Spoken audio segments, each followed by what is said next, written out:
Hi, I'm Dr. Miranda Tan. I'm currently Clinical Associate Professor at Stanford University School of Medicine. I previously treated patients with liver disease and liver cancer when I was the founding director of Sleep Oncology Program at Memorial Sloan Kettering in New York. Currently, I'm board certified in pulmonary critical care, internal medicine, and sleep medicine, but I am focusing more now on sleep medicine because I realized through time that the best way for us to live our lives is through sleep.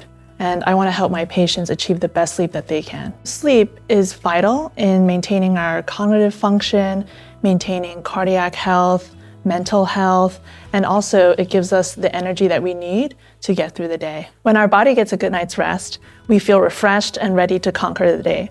On a physiologic level, our body was able to restore our natural processes overnight. Stress, anxiety, depression, poor sleep habits, and undiagnosed sleep disorders that may be pre-existing can affect our ability to both stay asleep and fall asleep. The National Sleep Foundation and the American Academy of Sleep Medicine recommend sleep over 7 hours. So specifically, older adults should have sleep between 7 to 8 hours, and adults in general should be sleeping 7 to 9 hours. The time that we spend in bed between when we start sleep and then when we wake up from sleep, let's say that's like 7 to 9 hours, right? But then when we wake up in the morning and we don't feel refreshed, that's not a good 7 to 9 hours.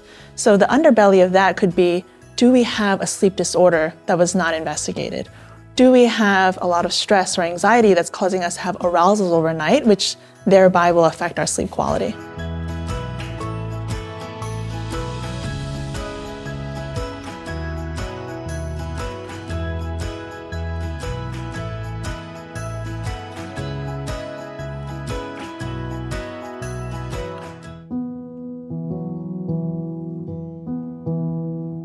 First of all, we always want to ask about their sleep routine.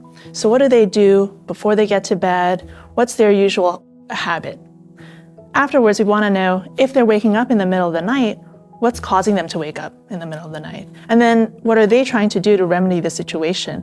Are they lying in bed, ruminating about their inability to fall asleep? Because then that change in psychology affects our relationship with the bed. When we talk about sleeping, we mean falling asleep within 20 minutes and staying asleep throughout the night. The best technique to use to help people fall asleep and stay asleep would be sleep hygiene techniques. So sleep is both a physiologic process as well as a behavioral process. So the physiology of it is we have our own circadian rhythm when we know when to fall asleep. And in terms of the behavioral process is for us mentally and subconsciously be aware that the bed is our location to sleep, not do anything else. That includes worrying, being stressed, or getting into bed and using our phones. Another good habit is to create a routine for yourself, waking up at the same time, going to sleep at the same time. So what I usually recommend is creating a buffer zone about approximately 1 to 2 hours before we want to go to sleep. What that buffer zone does is it helps us dissociate our day from our sleep. So during that time, we should be really trying to rest and relax. Maybe a warm bath will help, a warm cup of milk, anything to help us be calm before we go to sleep. Another tip would be to make worry lists during the day, not at night, because we're already going through a lot. So we shouldn't be carrying these worries with us and like ruminating over it while we're trying to get to sleep. Another thing is, if once we're in bed and we can't fall asleep in what feels like 20 minutes, we should just get out of bed and do something boring. It shouldn't be a place where we're thinking about, I'm not being able to, I can't go to sleep, or I'm so stressed that, I don't know where my cancer is going, etc. It's not easy to go through cancer. It's certainly not easy to go through the therapies. So the first thing we have to recognize is that if we're going to worry, and we have every right to worry about our disease and our therapy, we should address that during the day, not before the few hours right before bedtime, because then we're going to carry our stress to sleep with us, and it's going to affect our sleep overnight. The second thing is, if we're in pain, talk to your doctor about it. This way, the pain won't affect you when you're sleeping at night. And then third, if you're trying to take all the steps and be diligent about your sleep hygiene technique and your routine before bedtime, but you're still having sleeping problems, go go talk to your sleep specialist because they can maybe look into it further and uncover if you do have a sleep disorder that's present.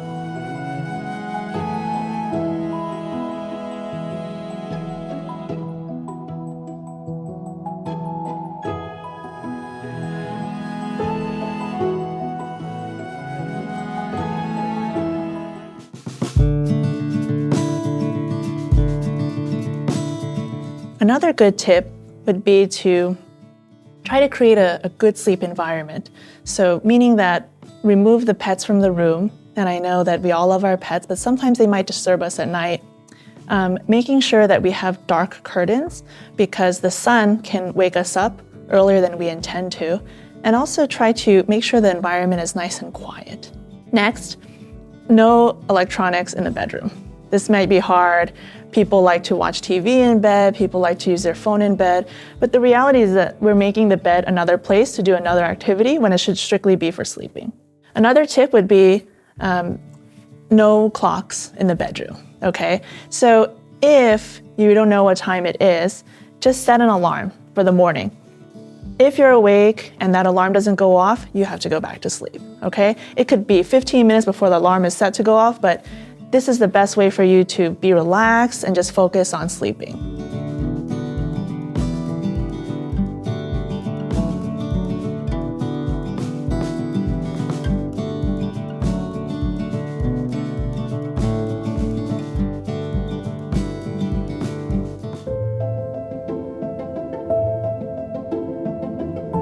First step is we love coffee. I love coffee myself, but coffee or any type of caffeine should not be consumed after noon.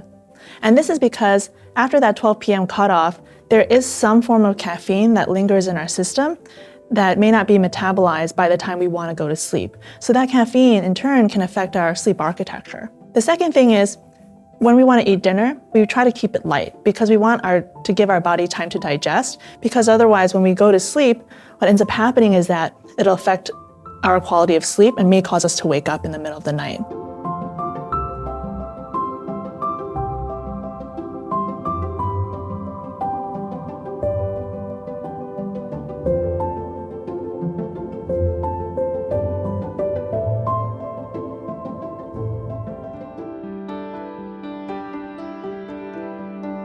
What exercise does is it gets us into a regular routine, and our body loves routines. Starting from childhood, routines help. So if we tell our body, okay, I'm going to exercise every day around this time, then the body gets into a regular circadian rhythm as well and can incorporate that exercise. Exercise also gets us tired in a good way. So it gets us energized initially, but it overall will get us tired enough that we will have that urge and drive to go to sleep when we want to go to sleep. Exercise is great because what exercise does is, it puts us in a rhythm every day and it gets our blood flowing and it makes us feel better. It has impacts on our mood, our sleep, our daily functioning. The only con is that we do exercise too close to when we want to go to sleep.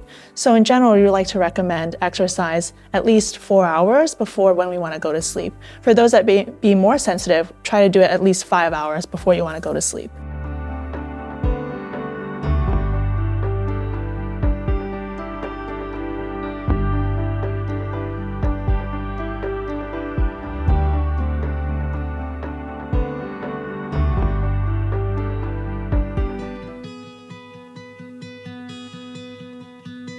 In regards to blue light, what that does is it suppresses our pineal gland from secreting melatonin. And we need our melatonin to help regulate our circadian rhythm. So if we're watching too much television, if we're on our phones, if we're on our iPads or whatever tablet that we have, we don't realize it, but there's blue light that's constantly being emitted. And thus, not only is it stimulating us, it's also creating a physiologic effect where it's harder for us to get to sleep. So if there are blue light applications on your phone or whatever electronic device you have, I highly recommend using it in the evening hours, at least 3 to 4 hours before you want to go to sleep.